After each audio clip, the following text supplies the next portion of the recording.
한눈에 보는 마인드맵 성경입니다. 마인드맵 성경은 성경의 구조와 기초상식을 분석하고 누구나 쉽게 성경의 맥을 잡을 수 있도록 도와드립니다. 오늘은 사무엘 하서를 소개해 드리겠습니다. 사무엘 하서는 전체 다윗의 이야기로서 사울이 죽은 후에 이렇게 시작합니다. 다윗이 이스라엘의 왕으로서 어떻게 국가를 하나님의 공의로 통치하는지를 보여주고 있습니다. 유다 지파 만의 왕으로 헤브론에서 7년 반을 통치했던 다윗은 때를 기다린 결과 북쪽 지파들 전체의 동의를 얻어 통일 왕국의 왕으로 추대되게 됩니다. 예루살렘을 새 수도로 정하고 하나님의 법궤를 예루살렘으로 옮겨온 다윗은 하나님을 향한 깊은 신앙의 소유자였을 뿐만 아니라 나라 전체를 공의로 다스렸던 훌륭한 왕이었습니다. 이 사도행전 13장에 보면은 이세 아들 다윗을 만나니 내 마음에 합한 자라 이렇게 기록할 정도로 하나님의 뜻을 잘 헤아렸고 하나님과 동행하는 삶을 살았습니다. 또한 사무엘 하서에서는 다윗의 실수나 죄를 범한 기록도 있습니다. 천하의 다윗도 인간인지라 그의 삶은 이렇게 상승과 하강 곡선을 그리고 있습니다. 그 터닝 포인트가 바세바 사건이라는 점이 우리에게 많은 교훈을 주고 있습니다. 범죄하지 않는 상승기에는 말 그대로 만사형통이었죠. 네피림 골리앗도 때려 눕혔고 사울의 추적도 피할 수가 있었고 난공불락 예루살렘 성도 탈환하고 영토 확장으로 통일왕국 전성기를 이루는 성공자 다윗을 소개하고 있습니다. 승리와 한의의 모습이었습니다. 그러나 바세바 사건 이후 비극적인 사건이 몰려오기 시작하며 뼈아픈 후회와 슬픔의 연속의 날이 이렇게 됩니다. 그렇지만 다윗은 그때마다 자신의 죄를 고백하고 하나님 앞에 무릎 꿇는 겸손함을 보여주었습니다.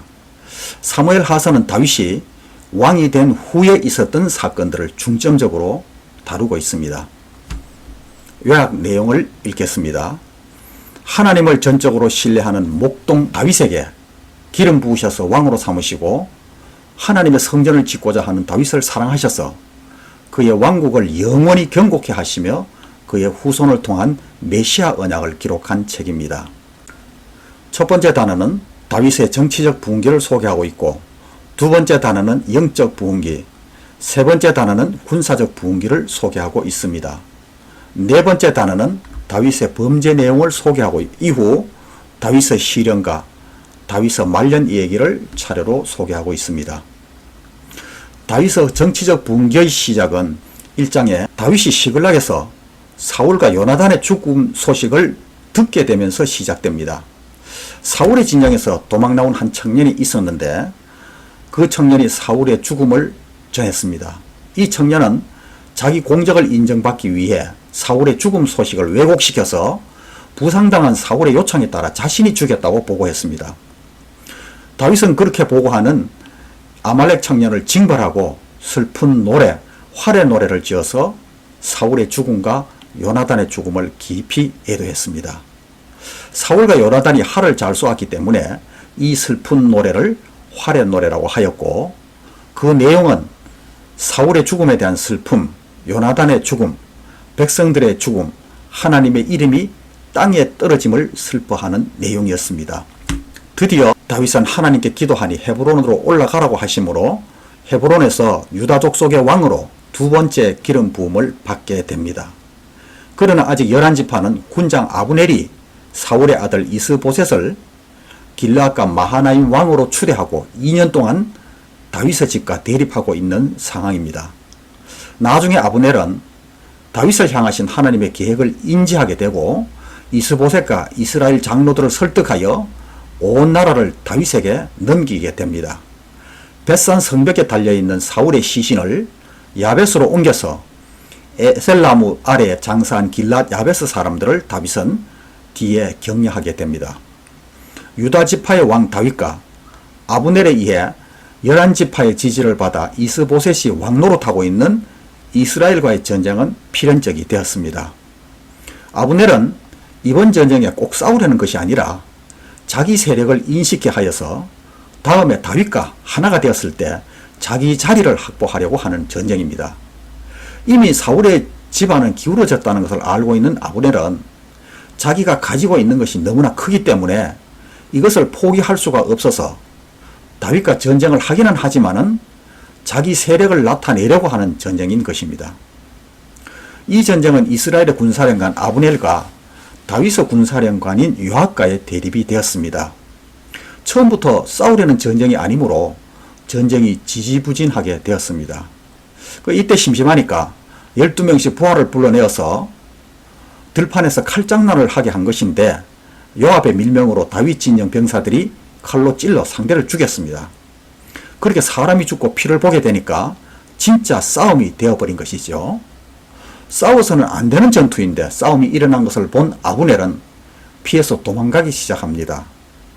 이때 발이 빠른 요압의 동생 아사헬이 공을 세우려고 쫓아오다가 아브넬에게 죽게 되자 요압이 표면적으로는 동생 아사헬의 복수를 한다고 하지만 통합되었을 때 정치적으로 아브넬에게 밀릴 것이 두려워서 다윗과 협상하고 돌아가는 아브넬을 요압이 암살하게 됩니다. 이스라엘 장로들을 설득하여 다윗에게 복속하게 한 중요한 공을 세우고도 억울하게 죽임을 당한 아브넬을 위하여 다윗은 크게 애곡하고 그런 악행을 행한 요압을 하나님께서 심판하시도록 맡겨두게 됩니다. 그때 이스라엘의 군지휘관 바나와 레갑이 이스라엘 왕 이스보셋을 죽이고 다윗에게 나라를 바쳤으나 다윗은 그 비겁한 암살자를 처형함으로 백성들의 환영을 받으며 명실공히 통일왕국의 왕이 되었습니다. 다윗은 이스보셋을 아브넬과 함께 장사 지내 주었습니다. 다윗은 헤브론에서 7년 6개월, 예루살렘에서 33년 통치함으로 30살의 왕이 되어 40년간 통치했습니다. 첫 번째 기름 부음을 받은 후 22년 만에 통일왕국을 이루게 되었습니다. 온 이스라엘 왕이 된 다윗이 제일 먼저 한 일은 수도를 정하는 일이었습니다. 예루살렘은 수도로 정하게 되는데 예루살렘은 여호수아 때 베냐민 지파에게 할당된 땅이었지만은 거기에 살던 여부수 족속을 쫓아내지 못해서 여전히 다윗 때까지 그들이 거기 살고 있었습니다. 다윗은 이 예루살렘을 정복해서 수도로 삼고 다윗성이라고 불렀습니다. 그리고 6장에서 기럇 여아림에 있는 하나님의 궤를 예루살렘으로 옮기기 시작하였습니다. 예루살렘에서 13km 정도 떨어져 있는 아비나답의 집에 있는 언약궤를 가지러 갈 때 3만 명을 뽑아서 데리고 갔습니다. 새수레를 만들어서 실어 오려다가 소가 뛰어 그것을 잡으려고 우사가 언약궤에 손을 댔다가 죽임을 당하게 됩니다. 이 언약궤는 레위인이 직접 어깨에 메고 옮겨야 되는데 이를 지키지 않았기 때문입니다. 이로써 언약궤를 예루살렘으로 옮기려는 1차 계획은 실패로 돌아갔고 오벳 에돔의 집으로 옮겨졌습니다. 석 달 후에 다윗은 하나님의 법대로 레위 사람들을 통해 언약궤를 메고 예루살렘으로 옮겼으며 너무 기뻐한 나머지 여호와의 법궤 앞에서 뛰놀며 춤을 추었습니다. 이런 모습을 본 미갈이 다윗을 업신여기는 말을 하다가 다윗에게 버림받게 되고 평생 자식이 없게 됩니다. 이 미갈 사건은 과거의 목동이었던 다윗에 대한 신분의식이 밖으로 표출된 것입니다. 사람의 말과 행동은 잠재되어 있던 자기 생각이 은연중에 나타나는 일이 종종 있습니다. 미갈은 다윗의 첫사랑이었습니다. 다윗의 도피 생활 중에 사울이 미갈을 라이스 아들 발디에게 주었지만은 아브넬에게 부탁하여 다시 찾은 다윗의 마음에 큰 상처를 안겨주었습니다. 미갈의 생각에는 천한 목동 주제라는 인격적 경멸감을 지우지 못하여 다윗에게 상처를 주게 되고 자기도 불행하게 되었습니다. 사람 관계는 상대에 대한 인격 존중이 대단히 중요합니다. 7장에 다윗에 대한 하나님의 언약이 소개되는데 성전 건축의 뜻을 나단 선지자에게 전했으나 전쟁을 통해 피를 많이 흘렸으므로 거부당했습니다. 그러나 그 마음을 하나님께서 받으시고 영원한 왕권을 약속하셨습니다. 내 모든 원수를 멸하고 내 이름을 위대하게 만들어 주리라. 한 곳에서 뽑히지 않게 하여 안정을 약속하셨으며 나 여호와가 너희 집을 짓고 내 수완이 차서 조상에게 돌아갈 것이다 라고 언약하셨습니다. 하나님이 다윗과 맺으신 언약의 핵심은 사무엘하 7장 16절입니다. 내 집과 내 나라가 영원히 보존되고 내 왕위가 영원히 견고하리라. 여기서 내 집은 다윗의 후손을 말하고 여기 나라는 정치적인 실체, 왕위는 왕으로서 다스리는 권세를 가리킵니다. 이 표현이 두 번이나 언급되는 단어가 영원입니다. 이 언약은 대단히 중요한 것입니다. 열왕기 때 많은 잘못으로 위기가 있었지만 하나님께서는 이 언약을 기억하시고 다윗 집안의 왕위가 보존되도록 해주셨습니다. 사사기 시대와 달리 모든 원수에게서 벗어나게 해주셨습니다. 이것은 나를 존중히 여기는 자를 내가 존중히 여기고 라는 사무엘상 2장 30절의 말씀대로 하나님을 존중히 여기는 마음을 가진 다윗에 대한 하나님의 사랑이었습니다. 세 번째 단어는 군사적 부흥기를 소개하고 있습니다. 8장에서 10장까지 다윗 왕국의 학장을 소개하고 있는데 하나님께서 세우시니까 계속 승승장구하게 됩니다. 암몬, 모압, 다메섹, 블레셋, 에돔을 쳐서 복속시켰습니다. 다윗이 가는 곳마다 승리한 비결은 늘 하나님께 기도하고 응답받고 그대로 행한 결과입니다. 이런 내용은 사울왕이 두 번의 전쟁에서 하나님을 실망시킨 것과는 대조가 되는 내용입니다. 9장에서는 사울의 손자이며 요나단의 아들이었던 생존자 무비보셋과 그를 충성대에 모시던 종 시바에게 후한 상을 하사하고 왕자들과 같이 왕의 상에서 먹도록 하였습니다. 그리고 10장에서 암몬과 아람을 치게 된 내용을 소개하고 있는데 암몬왕 나하스가 죽자 다윗은 호의를 베풀어 조문 사절단을 보냈지만은 암몬왕 한우는 자기 방백들의 이간에 넘어가 조문 사절단의 수염 절반과 의복을 잘라 수치를 당하게 하고 돌려보냈습니다. 다윗은 조문 사절단의 수염이 자라기까지 여리고에 머물다 돌아오라고 전했습니다. 암몬왕 한우는 다윗의 미움을 받아 전쟁이 불가피하게 된 것을 알고 북쪽의 아람 사람 보병 3만 5천 명을 고용하여 동맹군을 결성하였습니다. 그러나 다윗은 요압 장군과 아비새를 군장으로 하는 소수 정예 부대만 파병했습니다. 숫자는 많았지만 암몬군은 그야말로 오합지졸이었으며 전투의 명분도 없었습니다. 사기 충전한 이스라엘군 앞에 고용된 아람군들은 도망하였고 용병인 아랍군의 도망함을 보고 암몬군은 패주하여 성으로 들어갔습니다. 네 번째 단어는 다윗의 범죄를 소개하고 있습니다. 10장에서 소개한 암몬과의 첫 번째 전투는 이스라엘 군대 장관 요압이 암몬군이 성으로 도망가는 것을 보고 예루살렘으로 돌아와 버렸습니다.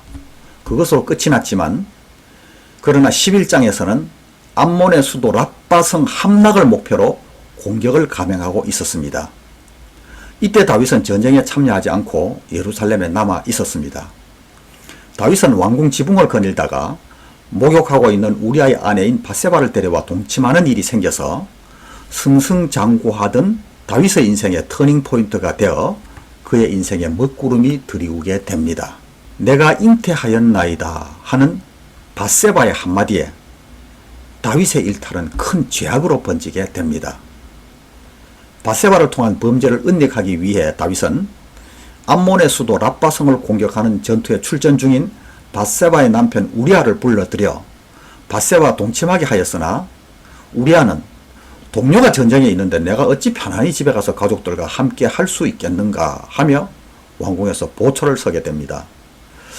이렇게 되자 다윗은 상황이 여의치 않게 된다는 것을 알고 요압 장군에게 편지로 밀명을 내려 랍바성 밑에서 우리아를 죽게 만들었습니다. 이 일이 사람들에게는 비밀이 되었지만은 하나님께는 비밀이 되지 않았습니다. 아무도 모르고 지나가는 줄 알았는데 어느 날 나단이라는 사람이 찾아왔습니다. 나단이 다윗에게 말하기를 우리 동네 큰 부자가 있는데 그 그 옆에 양 한 마리를 치는 가난한 자가 있었습니다. 이 부자가 잔치를 벌이면서 그 가난한 사람이 자기 부인처럼 자식처럼 여기는 양 한 마리를 빼앗아 와서 그것을 잡아서 잔치를 했습니다. 이렇게 되면 어떻게 해야 됩니까? 그때 다윗은 아니 내가 다스리는 왕국에 그런 일이 있을 수 있는가? 그런 자는 4배로 갚게 하고 반드시 죽여버려야 할 것이다. 이렇게 대답을 했습니다. 나단은 그때 당신이 그 사람이라고 했습니다. 왕을 재판할 사람은 아무도 없죠. 그러나 이 나단은 유대인의 지혜로 자기가 자기를 재판하게 한 것입니다. 결론은 사형입니다. 다행한 것은 사울은 사무엘이 와서 죄를 지적했을 때 회개하지 않았지만 다윗은 나단이 와서 지적했을 때 회개하였습니다. 회개는 했지만 값을 치르게 됩니다. 나단 선지자는 하나님의 말씀을 전하였습니다. 칼이 내 집을 영원히 떠나지 아니할 것이며 내 아내를 빼앗아 내 이웃에게 주겠고 너는 은밀히 행하였으나 백주의 이 일을 당할 것이라고 하였습니다. 이 일로 다윗은 뼈아픈 후회를 남기게 됩니다. 하나님이여 나는 내 죄가를 아오니 내 죄가 항상 내 앞에 있나이다. 나의 죄를 씻어 주소서. 나의 모든 죄악을 지워 주소서. 나를 주 앞에서 쫓아내지 마시며 주의 성령을 내게서 거두지 마옵소서. 그 회개의 기도가 시편 51편입니다. 그리고 나단 선지자가 이때 중요한 말을 했는데 14절에 여호와의 원수가 비방할 거리를 얻게 하였다고 했습니다. 하나님의 공의에 참소하여 다윗을 축복하지 못하도록 하는 사탄의 방해를 예견한 나단 선지자의 말입니다. 사탄은 참소하는 자라는 말씀이 이 계시록 12장에 있습니다. 밧세바의 아이가 죽고 말았습니다. 막내로 태어난 이가 솔로몬인데 이름의 뜻은 평화를 주기 원한다는 뜻입니다. 이 13장부터 다윗의 시련과 고난을 소개하고 있습니다. 13장에 보면은 그 후에 이 일이 있으니라. 범죄 후에 일어나는 일들은 이러한 일들입니다. 다윗의 장남 암논이 이복 동생 다말을 강탈하고 내쫓음으로 다말의 친오빠 압살롬이 암논을 죽이는 일이 발생하고 그 압살롬의 반역과 후궁 10명이 백주에 강간당하는 일, 대적의 칼에 쫓기며 밧세바가 잉태한 아이가 죽고 베냐민 사람 세바가 반역하고 이어 아도니아 반역으로 이어졌습니다.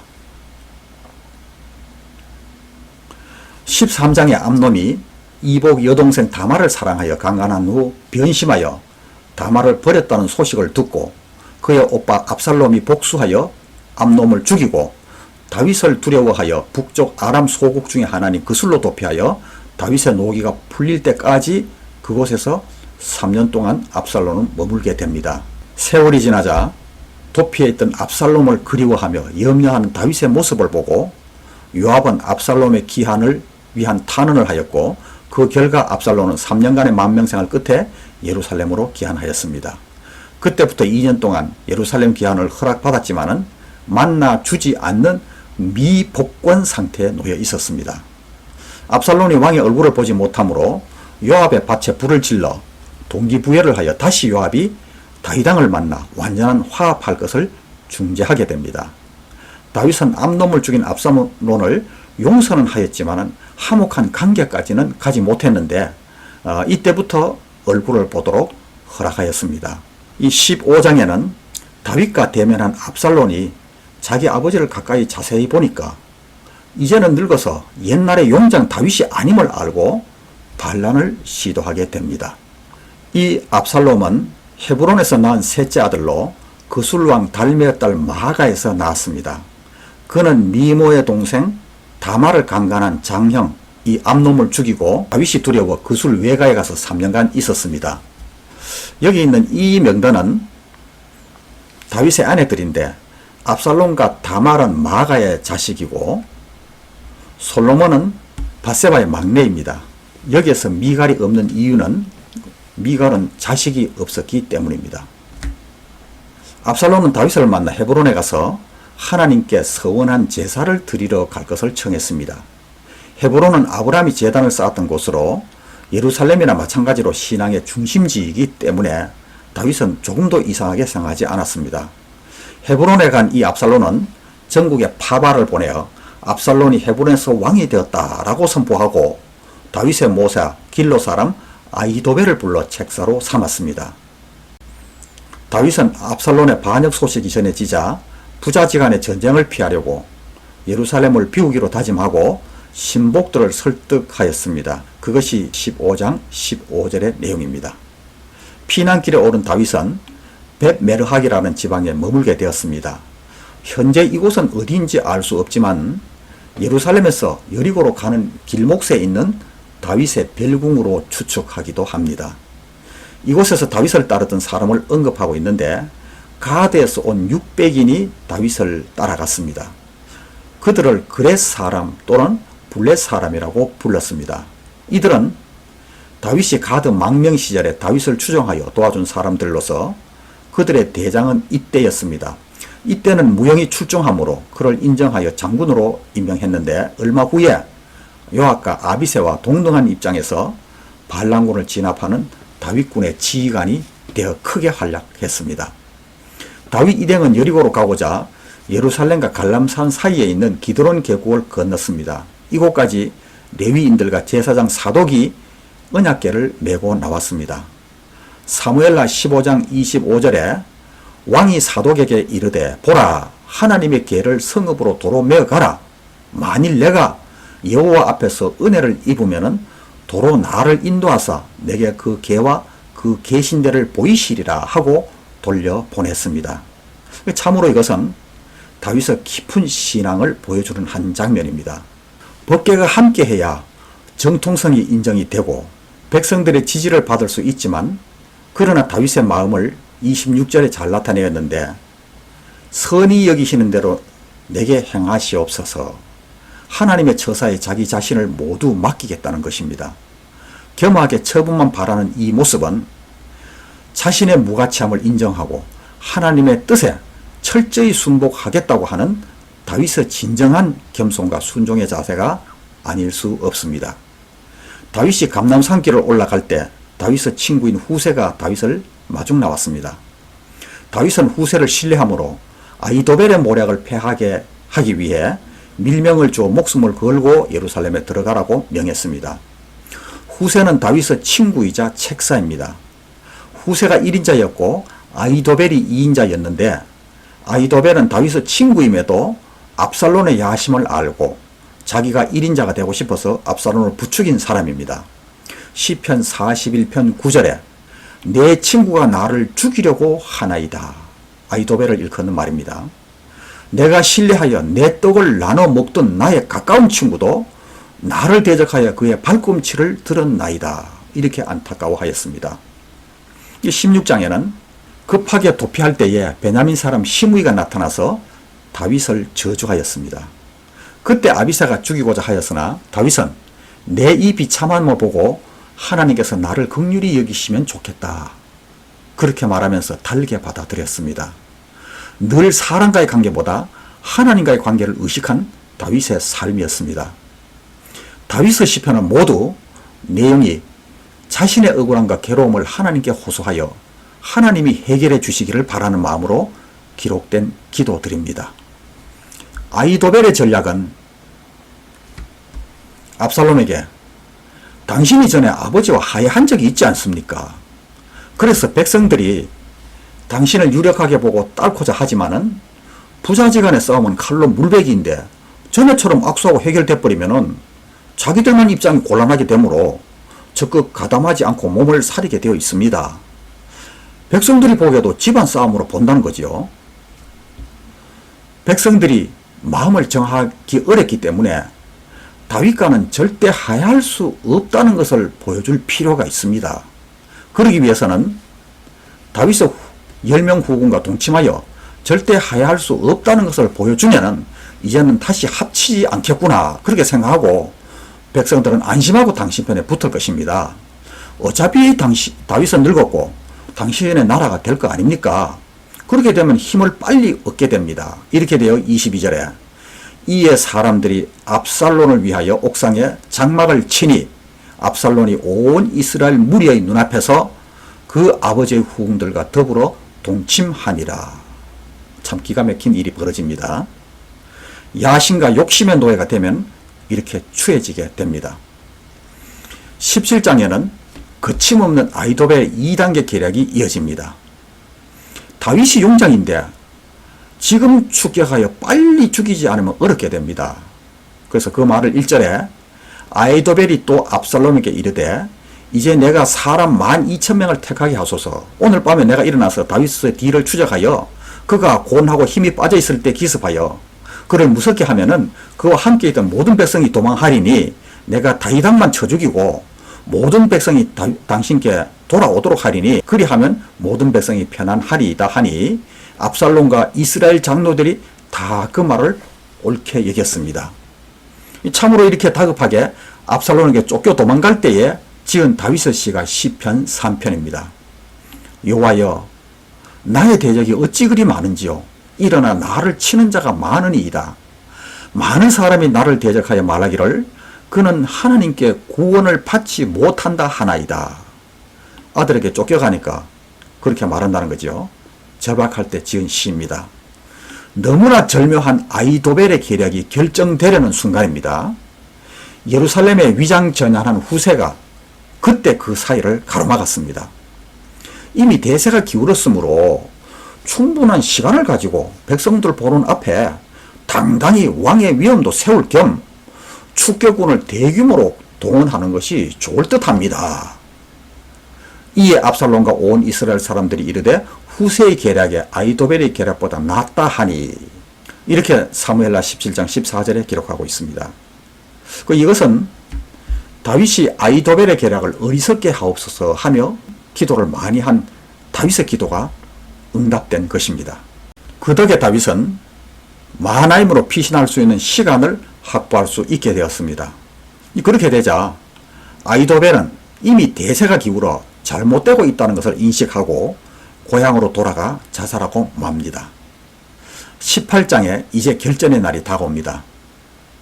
마하나임의 주둔에 있던 다윗의 군대와 예루살렘에서 추격해온 압살롬의 군대가 일전을 벌이게 되었을 때 이미 모든 것을 재정비한 다윗군에는 백전노장인 요압, 아비새 그리고 충성스러운 이때를 지휘관으로 삼은 3개 부대로 편성하여 만반의 준비를 하고 있었습니다.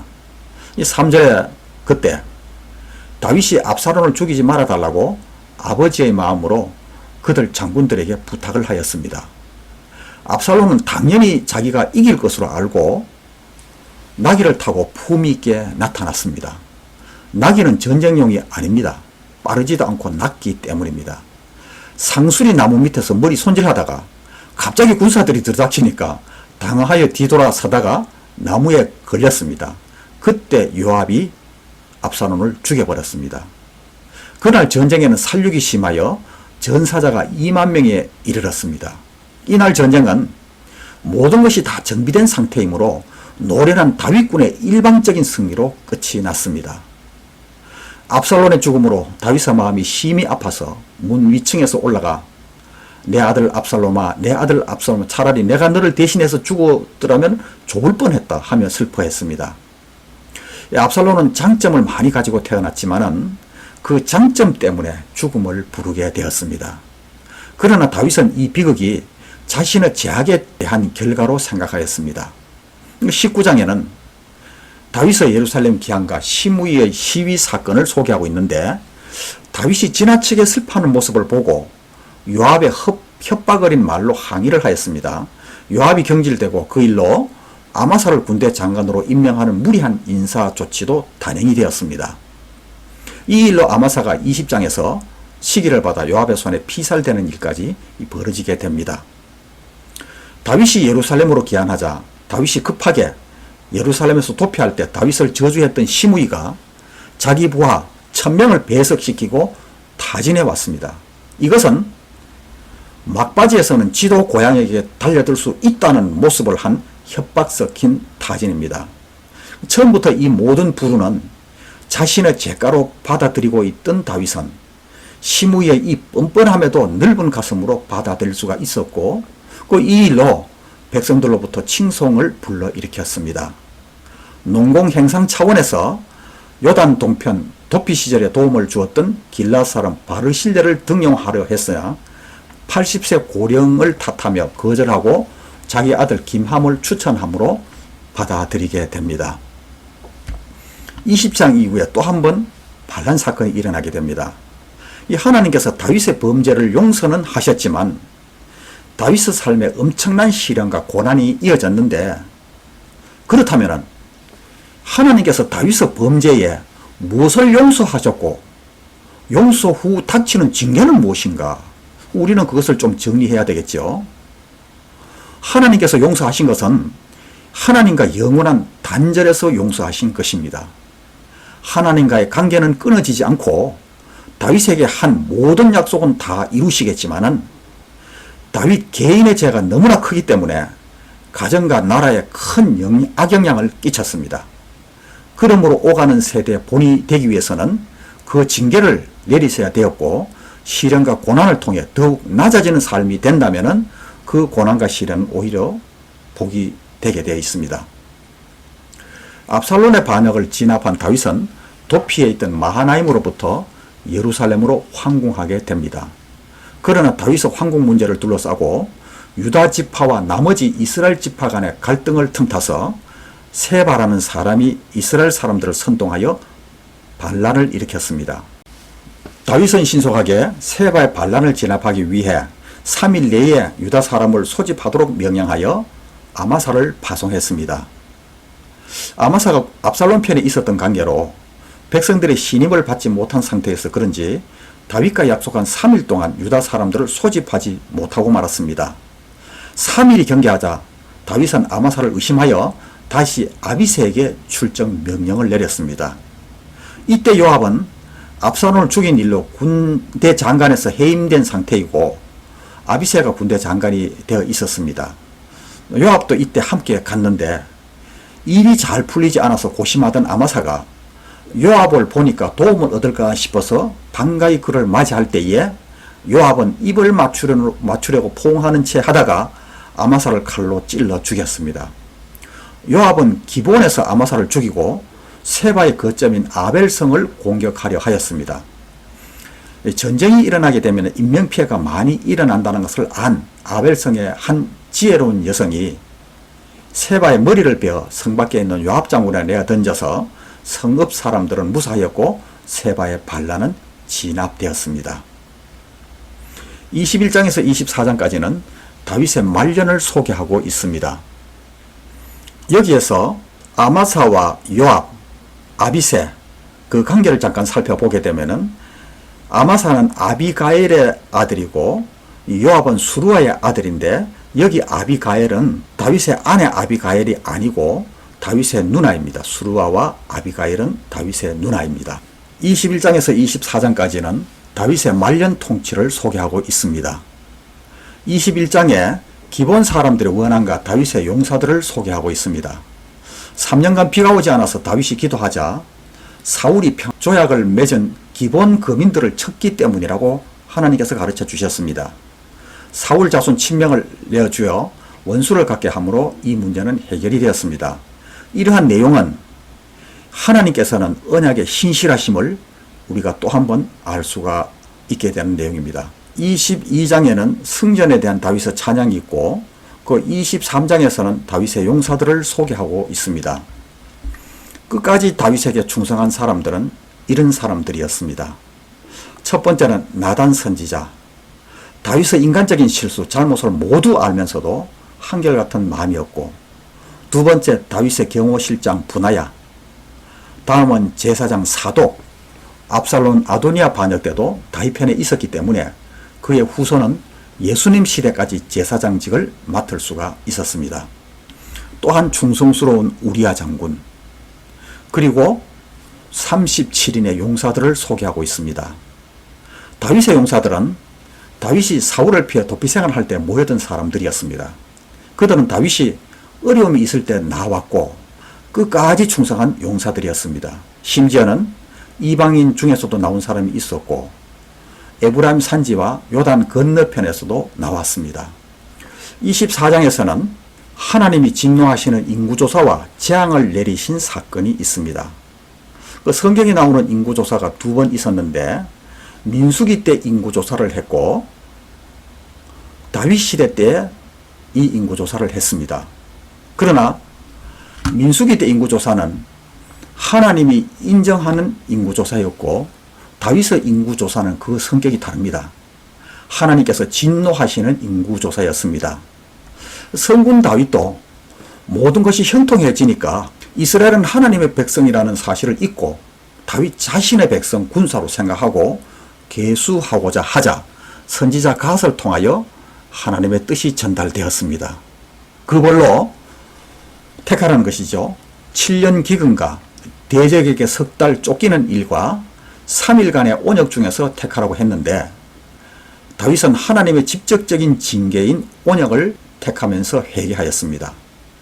여부수 사람 아리우나 타작마당을 50세겔에 사서 번제와 화목제를 드림으로 온역이 사라졌습니다. 다윗이 제사 드린 이곳 아레우나 타작마당은 그 옛날 모리아산으로 이삭이 제물된 곳이었고 나중에 솔로몬 성전 자리가 되었습니다. 다윗은 하나님의 권능을 약속받았던 사람이었습니다. 40년 집권 동안 백성들의 열렬한 지지와 오늘날 성군의 호칭을 받았고 그는 목동이었고 궁전의 음악연이었고 참된 친구를 둔 사람이었고 군인이었고 추방민 대장이었으며 왕이었습니다. 이 다윗의 이야기는 사무엘 상하, 열왕기상, 역대상에 나옵니다. 하나님께서 다윗을 향하여 내 마음의 합판자라고 하셨고 열왕기에는 축복과 저주의 길을 표현할 때에 다윗의 길과 여로보암의 길로 성경은 기록하고 있습니다. 신약에 와서는 예수님이 다윗의 혈통으로 오셨다고 기록된 만큼 거의 성경 전반에 걸쳐 나오는 다윗의 신앙은 어떤 것이었나? 그것에 대해서 사무엘 하사를 마치면서 우리는 교훈으로 새겨야 되겠습니다. 사무엘 하사의 교훈은 죄의 대가는 비참하다는 것과 교만은 신앙의 최대의 적이며 하나님의 언약은 변치 않는다는 것입니다. 하나님의 부르심에 합당하게 응답한 다윗도 많은 고난과 환난을 당하였고 그때마다 건져주신 하나님께 찬양으로 인생을 마무리하게 됩니다. 하나님과 늘 교제하는 삶으로 하나님을 즐거워했습니다. 다음 시간에는 열왕기상에서 뵙도록 하겠습니다.